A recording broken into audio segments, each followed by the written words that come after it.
One of my favorite short stories is titled The Great Divorce by C.S. Lewis. And for those of you who were there, you may remember that this brief book was mentioned during the recent Sunday Forum about the prolific British author. And it is indeed very brief.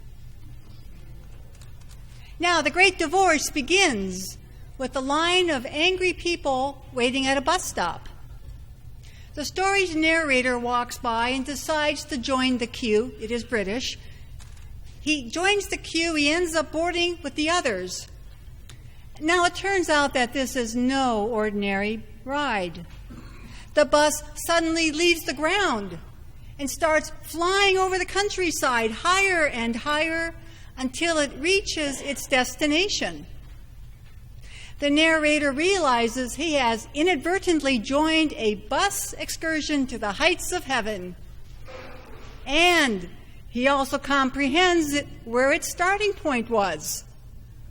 None other than the depths of hell. So the bus is in heaven, the melancholy passengers debark, and the narrator observes that in heaven, all his fellow travelers are wispy, translucent ghosts of no substance. Each is met by a beaming, peaceful friend or the family members they knew on earth. And these serve as heavenly guides for each of the guests. There is a recurring pattern in these reunions. The guides invite their guests to stay with them in heaven. And it is the guest's choice. But there's a catch. Each scowling ghost must willingly relinquish their attachment to the attitudes, the judgments, and the actions that got them into hell in the first place. The narrator notes that repeatedly, each one is unwilling to let go of whatever was the cause of their downfall. Now, there are all sorts of passengers on that bus. One character that surprised me was the Anglican bishop. It seems that he's unable to let go of his intellectual arrogance. His heavenly guide gently reminds him of his tendency towards committing what is described as sins of the intellect. And the bishop's priorities while in heaven illustrate his misplaced focus. He cannot believe that there are no forums in heaven to discuss cutting-edge theology. His guest informs him that heaven is a place where people directly experience God. This means, if you are directly experiencing God, this means that there's no need to think or even talk about God. The experience is paramount. Indignantly, he boards the bus back to hell, where he's scheduled to give a paper speculating on what might have been Christ's mature theological views if Jesus had lived beyond his crucifixion. Eventually, the narrator himself is met by a heavenly person who was his teacher on earth. And he asks his guide about what he's observed. Why do the ghosts choose to return to hell when the glories of heaven are within their reach? I find his teacher's answer to be revealing. He tells his student, there really are only two kinds of people in the end. Those who say to God, thy will be done, and those whom ultimately God has no choice to say, but in the end, thy will be done.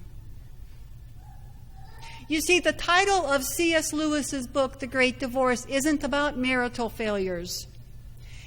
It describes the human condition when we choose to separate ourselves from God, when we choose to distance ourselves from the holy. Now, I find the three readings for today provide a scriptural commentary regarding our ongoing choices in light of our spiritual commitments.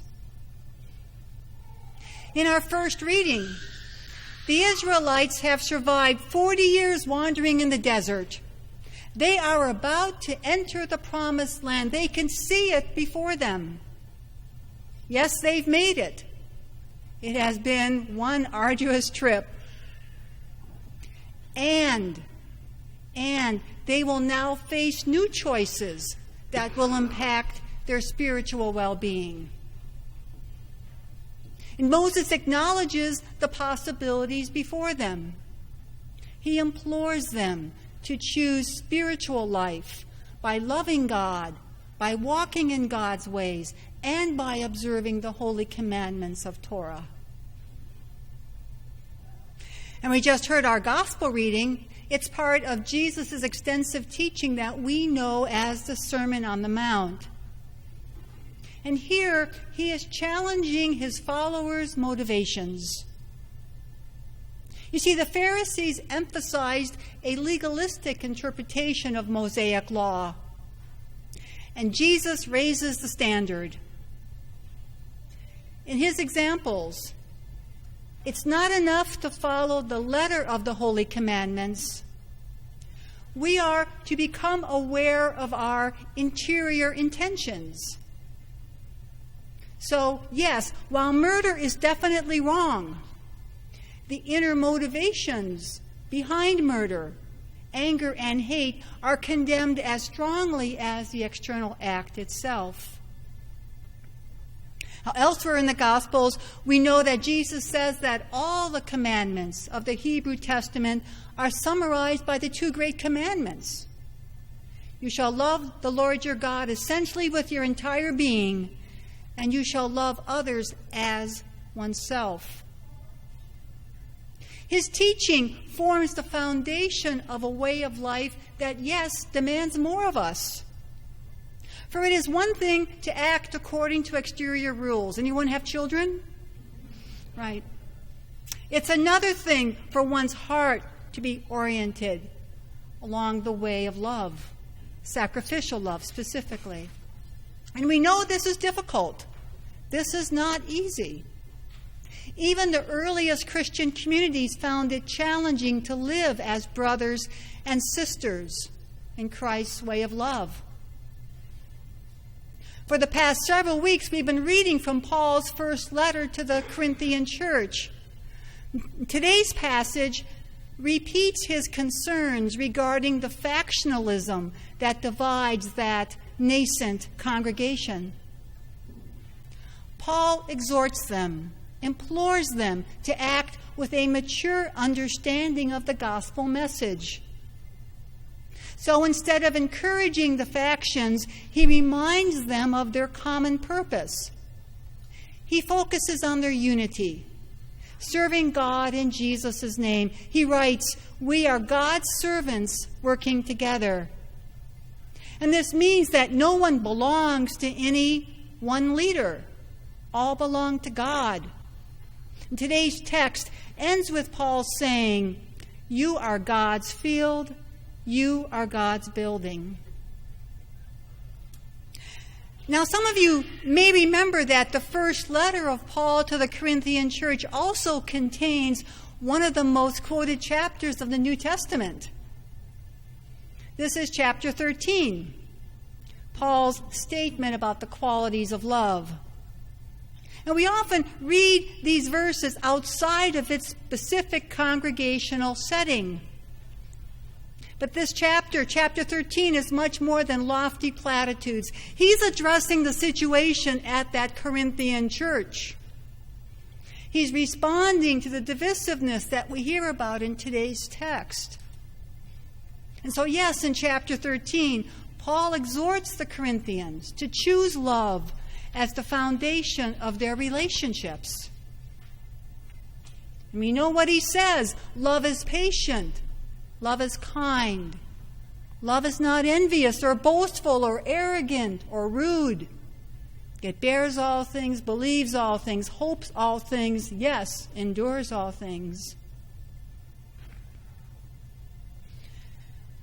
At our best, this understanding of sacrificial love is the inner motivation for our actions. This is the way of love that Jesus demonstrated by his teachings and his life. And if we're honest with ourselves, very few of us live out Jesus' way of love all the time. Sometimes we fall short. Sometimes we make other choices. And I'm not surprised that we have the 3 readings we have for today. If you looked ahead to the calendar, the liturgical calendars, read the messenger, we are just 10 days from the start of the Lenten season. And as Jeff said in our email version of the messenger, we need Lent. We really need Lent.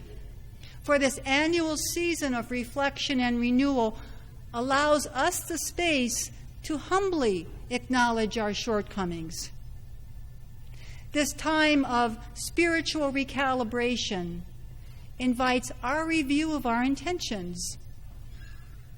Now, the good news is that we have God's assistance as we intentionally consider our choices and examine our interior motivations. This was the focus of the prayer for this 6th Sunday after the Epiphany. The prayer that I read describes God as our strength, and it asks God's grace to help us in our words and deeds. So may we open our hearts to God's presence and God's grace.